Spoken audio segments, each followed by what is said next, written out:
अस्सलाम वालेकुम। अच्छा जी, ये आईआर स्पेक्ट्रोस्कोपी के बारे में आपको कुछ मोटी मोटी चीज़ें बताने वाला था, ताकि आप जब भी आईआर स्पेक्ट्रोस्कोपी में स्पेक्ट्रम किसी भी कंपाउंड का मॉलिक्यूल का जब आप एनालिसिस उसकी करें तो उसके बारे में आपको कुछ इंफॉर्मेशन याद होनी चाहिए, जो बेसिक इंफॉर्मेशन है उसके बारे में।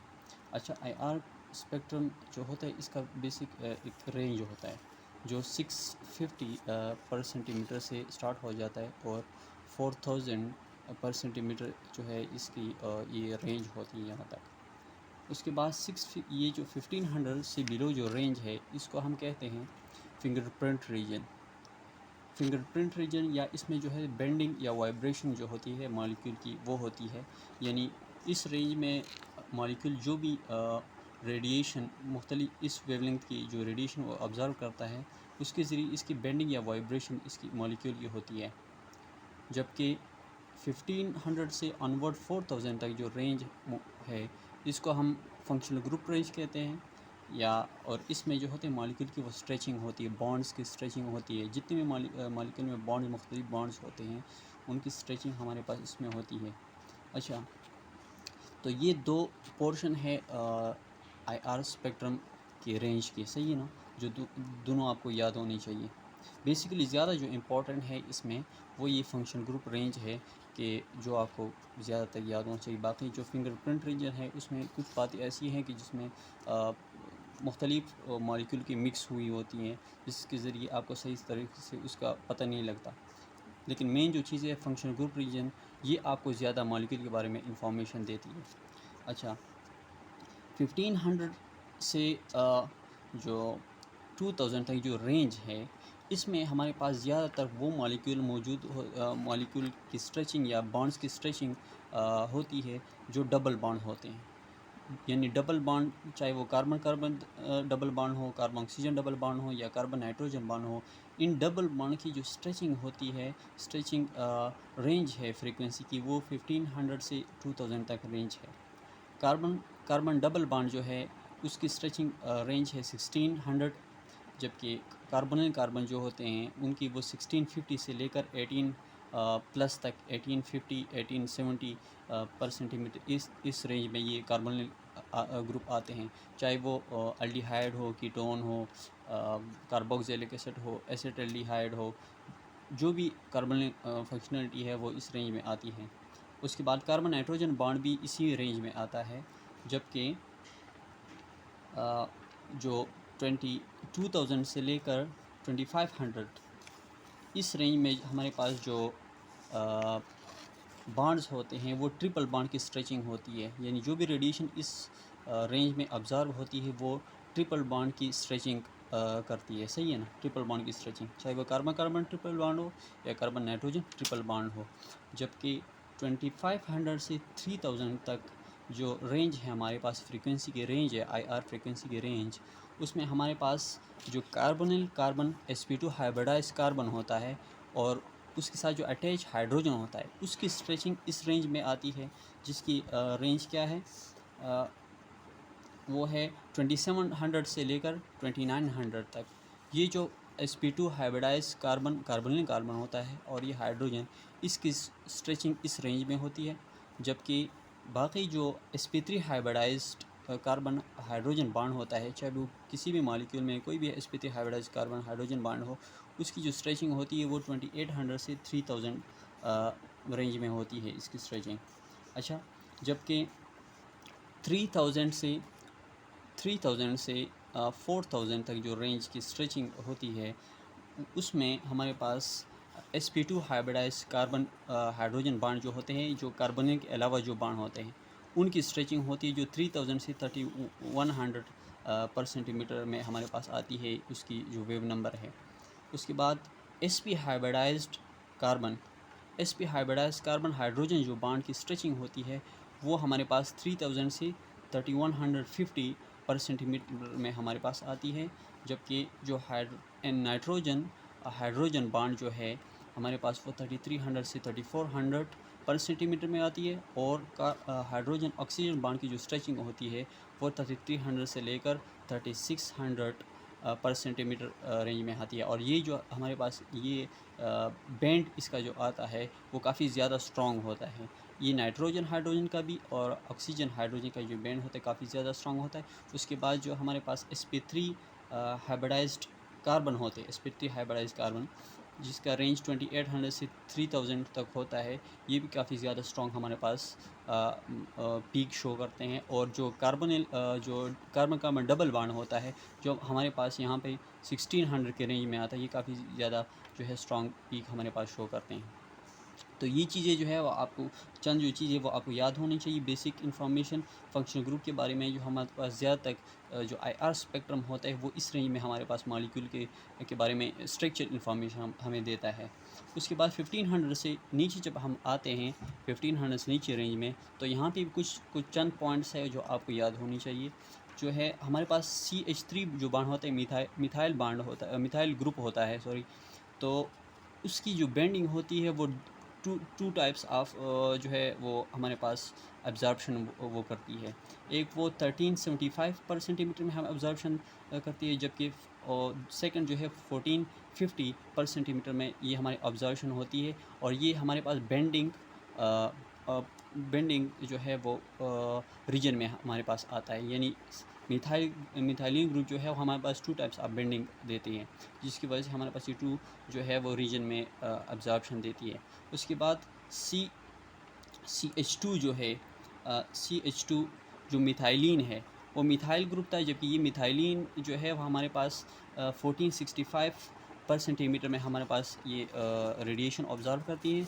और ये भी जो है वो स्ट्रॉन्ग पीक हमारे पास देती है। जबकि कार्बन ऑक्सीजन जो बांड होता है जो मुख्तलिफ एस्टर्स में मौजूद होता है, चाहे वो ईथर्स में हो, तो वो हमारे पास जो है वो 1100 से लेकर 1300 तक जो है वो पर सेंटीमीटर में हमारे पास ये रेडिएशन ऑब्ज़र्व करते हैं।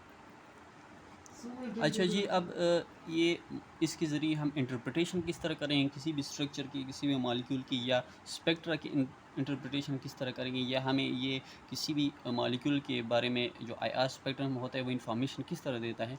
तो अगर हमारे पास एक मॉलिक्यूल मॉलिक्यूल दिया हो और उसका स्ट्रक्चर आपको दिया हो और आपको कहें कि इसका जो है वो स्पेक्ट्रम आप ड्रा कर लें या स्पेक्ट्रा इंटरप्रेट करें, कि आपको एक मॉलिक्यूल के बारे में कोई चंद एक स्पेक्ट्रा दी हुई हैं और आपसे वो पूछें कि इसमें से कौन सा स्पेक्ट्रम इसका जो मॉलिक्यूल के साथ मैच होता है या इस मॉलिक्यूल का वो स्पेक्ट्रा है, तो आप किस तरह इंटरप्रेट करेंगे वो। सबसे पहले आप देखें इस मॉलिक्यूल को, ये हमारे पास N प्रोपानॉल है, तो N प्रोपानॉल में हमारे पास देखें ये मिथाइलिन ग्रुप है, ये मिथाइल ग्रुप है CH3, ये CH2 है मिथाइलिन है, ये भी CH2 है मिथाइलिन है, और ये हमारे पास हाइड्रोक्सिल ग्रुप है। तो इसमें हमारे पास sp3 हाइब्रिडाइज कार्बन भी मौजूद है, उसकी स्ट्रेच भी हमारे पास होगी जो जिसकी रेंज क्या है 2800 से लेकर 2900 पर सेंटीमीटर तक। यानी इस रेंज में ये हमारे पास, चूँकि ये बॉन्ड मौजूद है, इसलिए इसकी भी इस रेंज में हमारे पास ऑब्जर्वेशन इसकी मौजूद होगी स्पेक्ट्रा में। उसके बाद हमारे पास CH3 की जो बेंडिंग पोर्शन है, फिंगरप्रिंट पोर्शन है, उसमें हमारे पास इसकी भी कुछ एक दो पीक्स मौजूद होंगी मिथाइल ग्रुप के लिए, जो 1375 में एक पीक शो करेगी, एक 1450 पे भी एक पीक शो करेगी। जबकि मिथाइलिन CH2 ग्रुप जो है उसकी भी एक पीक मौजूद होगी, जो हमारे पास 1465 पे बेंडिंग पोर्शन में हमारे पास एक पीक देगी। और उसके बाद कार्बन ऑक्सीजन जो बॉन्ड है उसकी एक पीक मौजूद होगी जो 1300 रेंज में हमारे पास मौजूद होगी।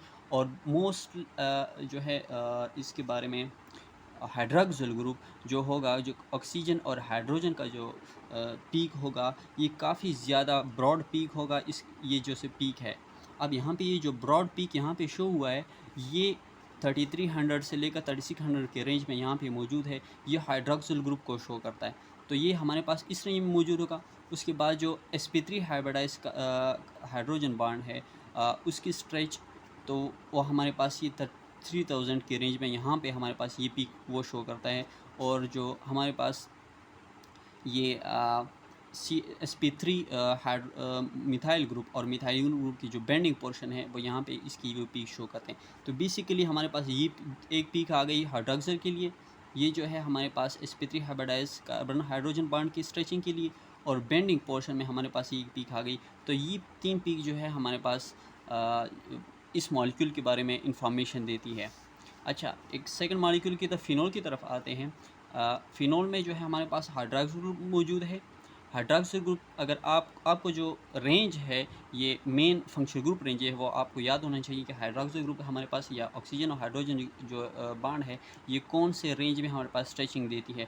तो हाइड्रॉक्सिल जो ग्रुप है, वो हमारे पास 3300 से लेकर 3600 रेंज में हमारे पास स्ट्रेचिंग फ्रीक्वेंसी हमारे पास ऑब्जर्व करती है। तो ये देखिए यहाँ पे एक ब्रॉड पीक जो है, ये इस हाइड्रोक्सिल के लिए आया हुआ है, जो अराउंड अबाउट यहाँ पे 3400 पर सेंटीमीटर में हमारे पास ये ऑब्जर्व करती हैं।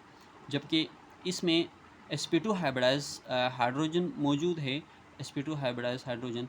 तो हमारे पास वहाँ भी यहाँ पे कुछ इसकी पीक्स इसके लिए भी पीक आएगी जो 3000 प्लस रेंज में आएगी। 3800 या 3070 3080 इस रेंज में हमारे पास इसकी ऑब्जर्वेशन पीक आएगी, छोटी सी पीक आएगी।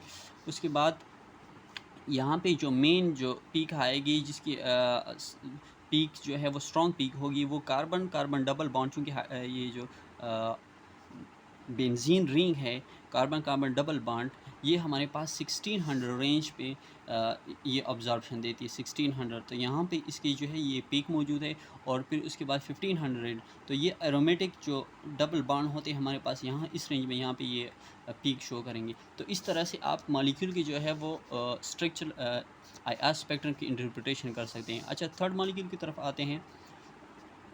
इसमें हमारे पास sp3 मौजूद है, कार्बोनिल ग्रुप मौजूद है, और मिथाइलिन हमारे पास ये CH bond sp2 hybridise carbon मौजूद है। यहाँ पे भी sp2 हाइब्रिडाइज कार्बन मौजूद है, और यहाँ पे मिथाइल ग्रुप मौजूद है।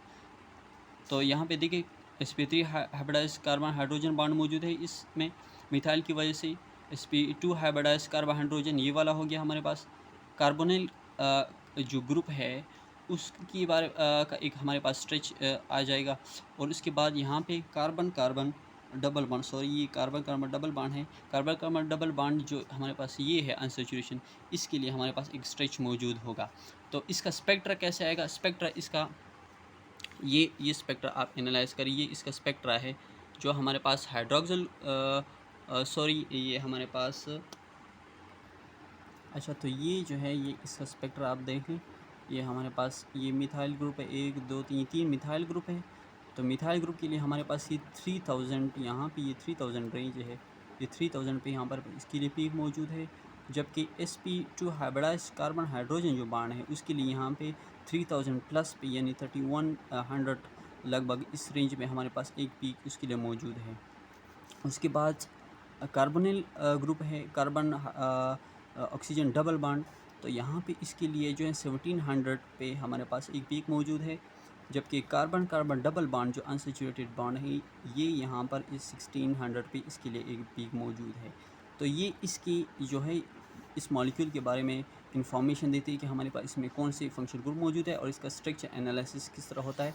तो IR इस किसी भी मॉलिक्यूल के स्ट्रक्चर के बारे में ये काफ़ी सारा इन्फॉर्मेशन देता है। हालांकि कंप्लीट इन्फॉर्मेशन तो हम इसके ज़रिए नहीं हासिल कर सकते हैं, वो हम जो है वो मास स्पेक्ट्रोस्कोपी के ज़रिए इजीली मॉलिक्यूल को एनालाइज करते हैं। लेकिन हमारे पास जो IR होता है वो किसी भी मॉलिक्यूल या किसी भी कंपाउंड के स्ट्रक्चर के बारे में हमें ये इन्फॉर्मेशन देता है कि इसमें कौन सा फंक्शनल ग्रुप मौजूद है, किस किस्म के बॉन्डिंग मौजूद है। तो ये कुछ चीज़ें थी जो आपको बतानी थी। उम्मीद करता हूँ आपको इससे हेल्प मिली होगी। वस्सलाम।